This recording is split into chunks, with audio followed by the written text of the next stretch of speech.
Kalau kita memperhatikan bilangan 11 adalah seorang tokoh namanya Yefta.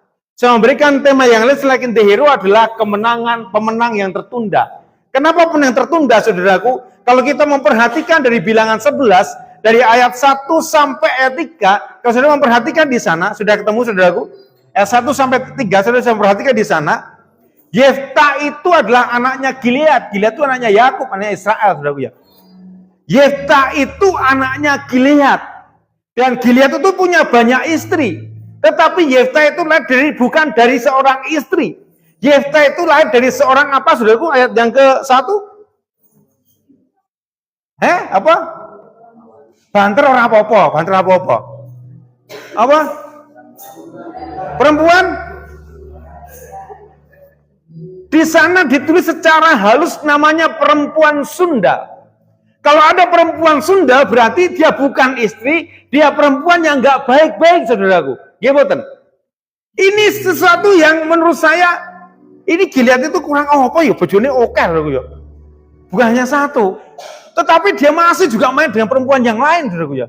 Sehingga Alkitab menulis bahwa Gilead ini punya anak, banyak anak, dan Yefta ini anaknya Gilead dari seorang perempuan Sunda.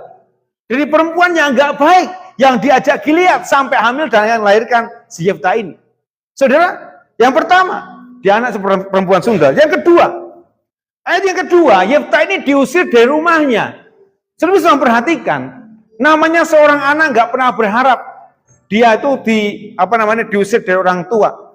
Dia pengen berkumpul dengan keluarga. Tapi ketika semua anak-anak Gilead itu besar, tiba-tiba Yefta ini diusir. Dengan alasan apa, saudaraku? Di ayat 2, alasannya, kamu nggak mendapat apa? Bagian atau pusaka atau warisan. Yang mereka perguncingkan, yang mereka perdebatkan hanya warisan. Padahal saya meyakini bahwa Yefta ini nggak peduli masalah warisan. Arti kei matur nuwun, ora ya ora apa-apa. Gimana? Nah saat ini kan nonton iku toh, gimana? Aku dikai warisan wong tuaku karepmu, ora ya ora apa-apa. Mergone apa? Ora ono. Tapi bukan masalah situ, saudara. Nah, kalau kita memperhatikan Yefta ini diusir karena hanya gara-gara bagian milik pusaka.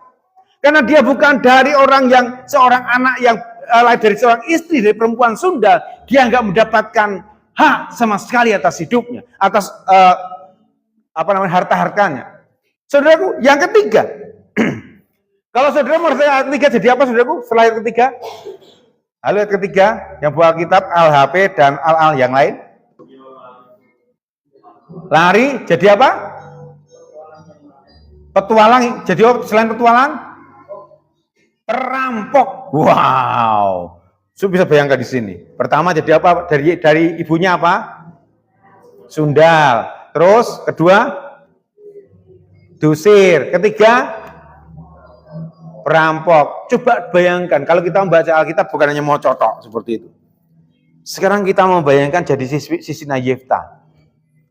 Bagaimana ketika dia merasa sepanjang hari selalu dikatain, wah iki pancen anak orang genah seperti itu. Mbok muki ra patut. Mbok muki kudu bojone pakmu. Mbok muki ngene-ngene seperti setiap hari dia mendengar seperti itu. Yang kedua, diusir. Bagaimana perasaan Yefta diusir dari rumah? Yang ketiga, saking budreke dia jadi perampok. Saking budreke aku ya. Dia tidak pernah mempermasalahkan harta benda, pusaka, dan lain sebagainya. Tapi dia punya pelarian yang tidak baik. Yaitu apa, saudaraku? Pelarian dia? Halo, tolong pintu tutup aja supaya nggak dengar ke sana.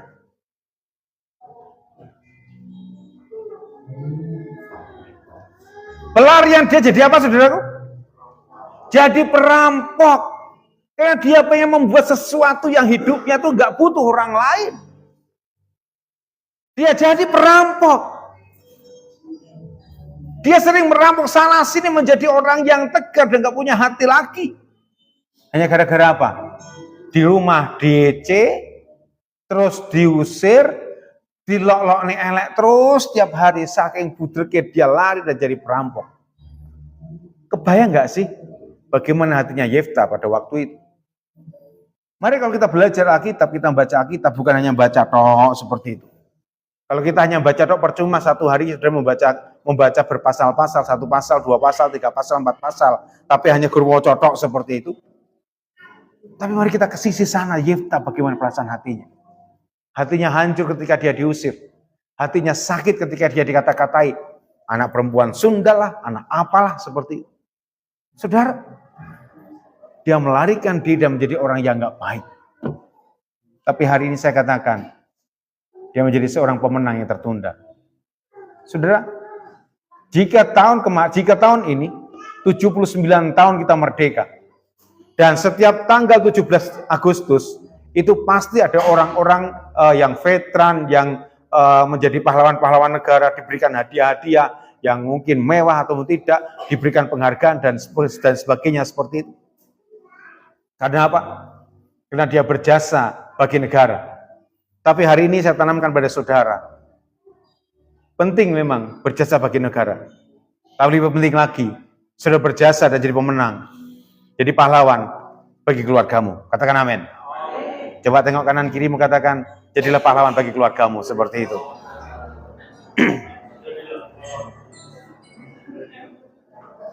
Orang guyu-guyunan, ayo jadi pahlawan buat keluargamu, seperti itu. Next, kenapa pemenang yang tertunda?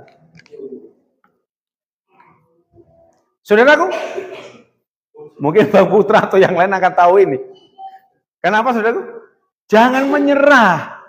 Saudara, kalau ini di Gojek ini artinya ada cancelan order. Jadi ketika sudah dapatkan order, ujung-ujung dapat notif seperti ini. Maaf, pelanggan mengancel order seperti itu, terus ada gambar seperti itu. Mohon maaf seperti ini. Jadi saudaraku, tapi orang berkata semangat, selalu ada jalan. Saudaraku, ini adalah gambar maksud saya di sini. Ketika hidup kita hampir sama seperti Yefta, dari keluarga yang kita selalu dikata-katai, selalu dikatakan buruk rupalah atau sebagainya seperti itu. Dalam keluarga kita nggak dianggaplah, kita nggak dapat bagian apa-apa dalam keluarga. Bahkan kita harus lari sana sini untuk mencukupi banyak hal dalam hidup kita. Satu hal yang saya tanamkan buat saudara, jangan pernah menyerah untuk keluargamu. Ada amin. Jangan pernah menyerah untuk keluargamu. Ini jawaban doa-doa saya beberapa hari ini. Jangan pernah menyerah untuk keluargamu. Terkadang kita harus menghadapi sesuatu hal yang terkadang dipermalukan. Bagaimana tidak? Yefta merasa malu. Dia diusir dari keluarganya. Dia nggak pernah meminta lahir dari kandungan ibunya yang dikatakan perempuan Sunda. Seorang anak nggak pernah meminta lahir dari siapapun. Tetapi dia selalu dikatakan, kamu anak perempuan Sunda, kamu anak perempuan Sunda, kamu anak perempuan Sunda. Dia diusir dari rumah. Tapi satu hal, dia tidak pernah menyerah dalam hidupnya. Sekalipun dia memiliki sesuatu hal yang salah mengambil keputusan. Saudaraku, jangan pernah menyerah untuk keluargamu. Sekalipun kita bukan pahlawan negara, kita bukan pahlawan bangsa. Tapi paling tidak saudara menjadi pahlawan buat keluargamu. Katakan amin. Itu lebih penting. Engkau bisa membangun buat keluargamu. Biarkan keluargamu menjadi generasi yang cinta Tuhan. Yang mengasihi Tuhan. Yang taat. Yang jujur, yang rajin dalam hidupnya. Saudara, jangan pernah menyerah. Selama terkadang hidup kita nggak punya apa-apa, is okay. Kita diperhatikan banyak hal dalam hidup kita. Terkadang keluarga kita mengalami sesuatu yang mungkin menyakitkan. Bahkan merasa dipermalukan oleh keadaan, is okay. Jangan pernah menyerah. Terkadang kita diperhadapkan dengan sesuatu hal yang mungkin menyakitkan. Bahkan keluarga-keluarga yang tidak pernah mendukung kita. Is okay. Jangan pernah menyerah. Paling penting, jadilah keluarga. Jadilah pahlawan bagi keluargamu. Saudaraku, Yefta gambaran bagaimana dia diusir dari rumah. Bukan itu mempermalukan dirinya sendiri. Bukan mempermalukan. Dia dipermalukan dengan keadaan seperti itu. Camkan ini. Dia nggak pernah minta lahir. Jadi anaknya Gilead dengan perempuan Sunda. Nggak pernah minta dia kok. Dan Tuhan izinkan itu. Terkadang kita juga menyalahkan orang lain dengan keadaan kamu anaknya ini, kamu anaknya ini. Seorang anak nggak pernah minta lahir dari anaknya ini. Yefta ngalami itu. Dia berkata hal seperti itu. Kamu anaknya siapa? Orang selalu berkata, kamu anaknya perempuan Sunda, anak perempuan Sunda. Yefta nggak pernah minta itu. Tapi tertanam dalam dirinya, tertancap di dirinya, membuat sakit yang luar biasa. Kecewa yang luar biasa. Misalnya sebuah keluarga mendukung dia untuk maju. Tapi dia dipermalukan dengan segalanya.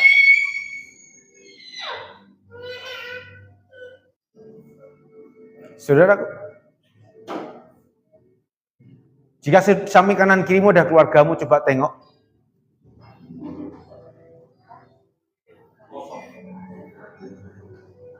Saya bukan keluargamu, coba tengok kanan kirimu. Disenggol pundaknya, ditepuk pundaknya. Jangan pernah menyerah. Jangan pernah menyerah.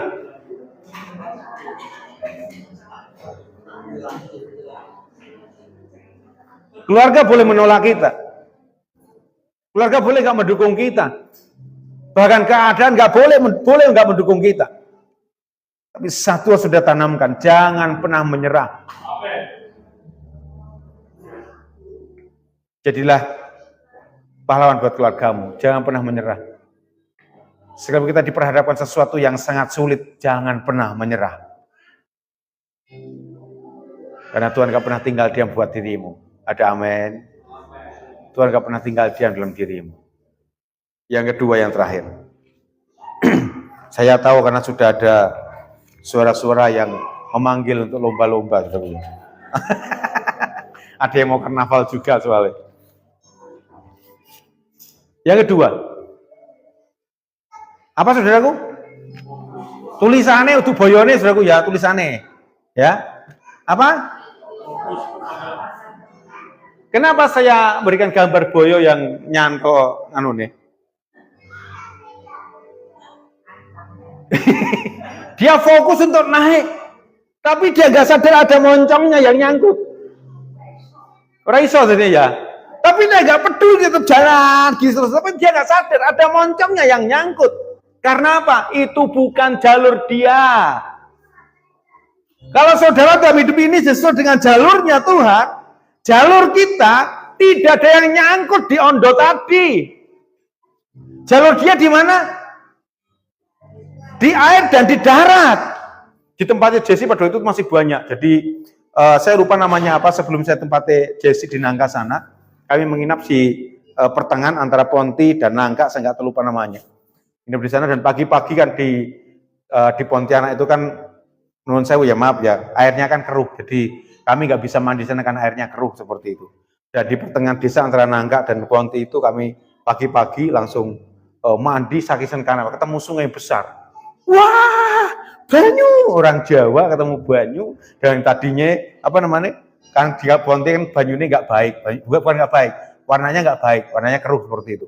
Di sana ketemu, wah, banyu, wah luar biasa, pure seperti itu. Kami mandi di sungai, yang laki-laki seperti itu, orang yang di sana, orang kampung sana seperti itu. Mas, ini, mas, naik, kenapa pak? Udah naik sini cepet. Ketika kami naik semuanya, sampai di atas dia berkata, tuh lihat ada apa? Apa saudaraku? Untung kami ketemu dari orang sana dari ngawe-awe kami, jadi kami selamat. Kalau tidak akan ada Quinsa, tidak ada Senen atau Medan lain sebagainya seperti itu. Saudaraku, nah buaya jalurnya bukan di sini.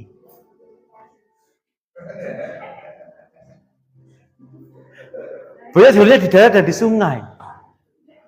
Saudaraku, dalam hidup kita, dalam keluarga kita, fokusnya kemenangan buat keluarga kita. Fokusnya kemenangan buat keluarga kita. Bukan buat diri kita tok. Tapi buat istrimu, buat suamimu, buat anakmu. Itu lebih penting daripada buat dia sendiri. Saudaraku, kemenangan demi kemenangan diberikan buat Tuhan ketika kita bersatu satu dengan yang lain. Dengan keluargamu, dengan suami atau istrimu, dengan anak-anakmu. Ketika engkau duduk bareng memecahkan masalah, karena apa? Ketika engkau sendiri engkau tidak akan kuat. Saya merasa kuat dengan sesuatunya sebelum saya ngomong dengan diri saya. Tapi ketika saya ngomong dengan diri saya merasa lega, sekalipun terkadang belum punya jawaban. Saudaraku, fokus kemenangan buat keluargamu itu lebih penting daripada yang memiliki diri sendiri. Saudaraku, mari belajar hari ini bagaimana seorang Yefta pada waktu itu. Ketika dia mulai menjadi seorang perampok, didatang oleh tua-tua para Gilead, tua-tuanya Gilead. Dia datang, please Yefta, jadilah panglima kami. Yang terjadi pada waktu itu, Yefta dengan banyak argumen, hanya dia mau menjadi panglima perang buat mereka. Fokus kemenangan Yefta tidak harus langsung perang, terus jebret kayak wayang bertuyudo, tidak, saudaraku ya. Tetapi dia berkirim surat ke Amon seperti ini. Amon balas surat seperti itu sebelum terjadi peperangan. Dia berusaha supaya tidak ada konflik, fokus kemenangan. Dia berusaha supaya dalam keluarga Gilead Israel tidak ada konflik kepada bangsa lain. Dia sangat berhati-hati supaya tidak ada konflik dalam hidup keluarganya. Tetapi musuhnya tidak mau, ya udah perang aja terjadi. Saudaraku, terkadang terjadi konflik dalam keluarga kita. Fokus pada kemenangan tetapi kita selalu gebiah-uyah dan lain sebagainya. Kita yang fokus buat diri kita nggak bisa fokus pada yang lain. Kemenangan hanya buat diri kita, tak peduli amat sama suamiku, peduli amat sama istriku, peduli amat sama anakku. Tapi Yefta berbeda, supaya konflik itu tidak terjadi, supaya tidak mempengaruhi pada keluarganya yang lain. Paling tidak berdamai dengan negara yang lain, is oke lah daripada perang.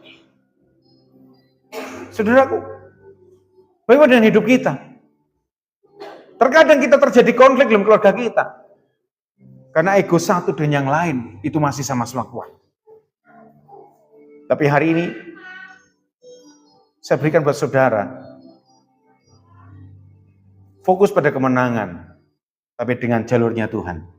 Ada amin. Bukan jalur kita sendiri, yang menurut karpe diem, tapi jalurnya Tuhan.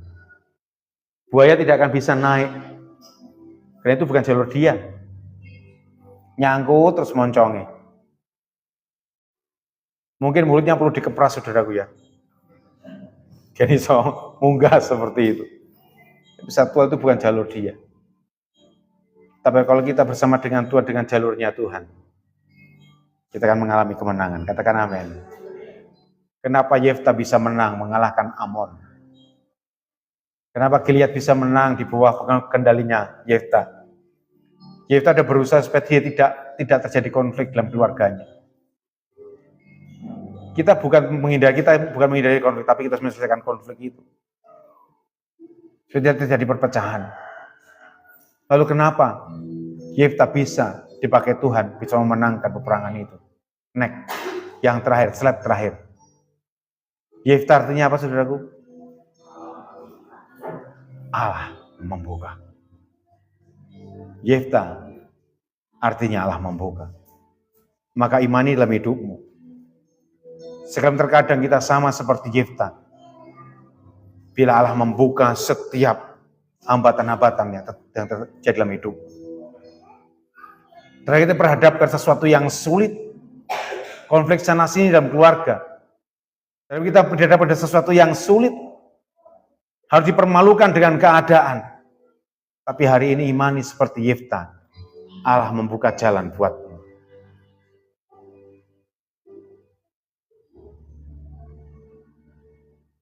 Tengok kanan kirimu sekali lagi. Dan katakan, jangan pernah menyerah.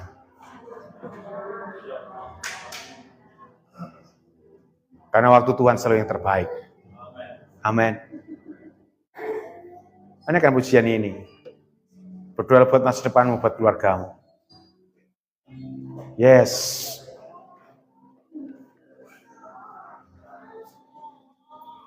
Waktu Tuhan pasti yang terbaik. Walau kadang tak mudah dimengerti. Lewati cobaan, ku tetap percaya waktu Tuhan pasti yang terbaik. Waktu Tuhan pasti yang terbaik. Walau kadang tak mudah dimengerti.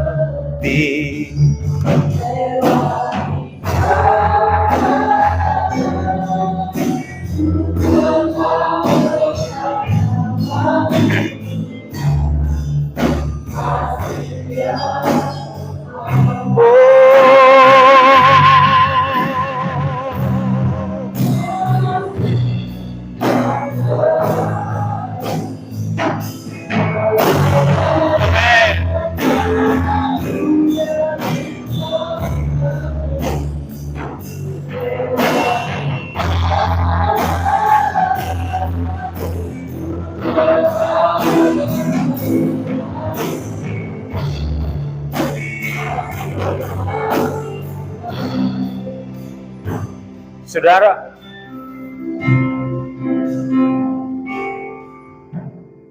mari renungkan sejenak hari ini. Mungkin saudara semuanya salah satu orang seperti Yefta, menjadi pemenang yang mungkin tertunda dalam hidupmu. Saya katakan pada dirimu, pada keluargamu, jangan pernah menyerah.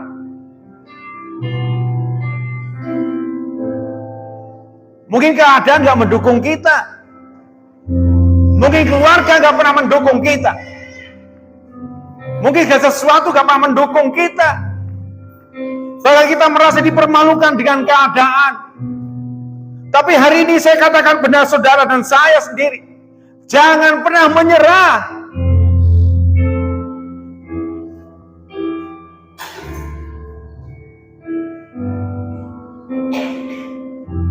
Jika mungkin kita melihat banyak sekali pahlawan-pahlawan buat negara, tapi hari ini saya nyatakan buat saudara, jadilah pahlawan buat keluargamu.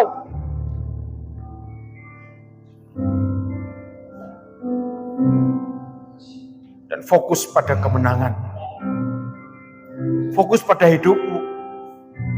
Yefta nggak senang konflik, saudara. Ketika dia tahu bangsanya diserang, dia berusaha tidak terjadi konflik. Bagaimana dengan keluargamu? Seringkali terjadi konflik hanya gara-gara kita punya ego ya, satu dan yang sangat besar. Ikuti realnya Tuhan. Ikuti realnya Tuhan.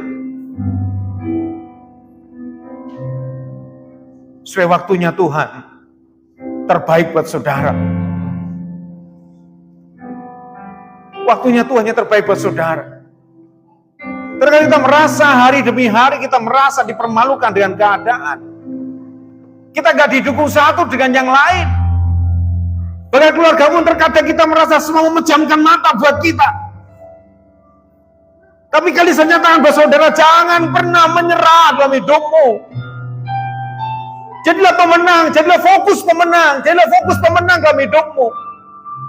Jangan pernah menyerah, jadilah pahlawan buat keluargamu.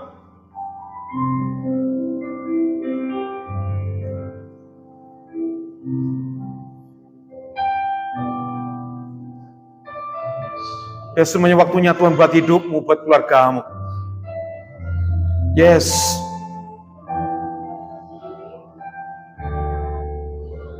Yes.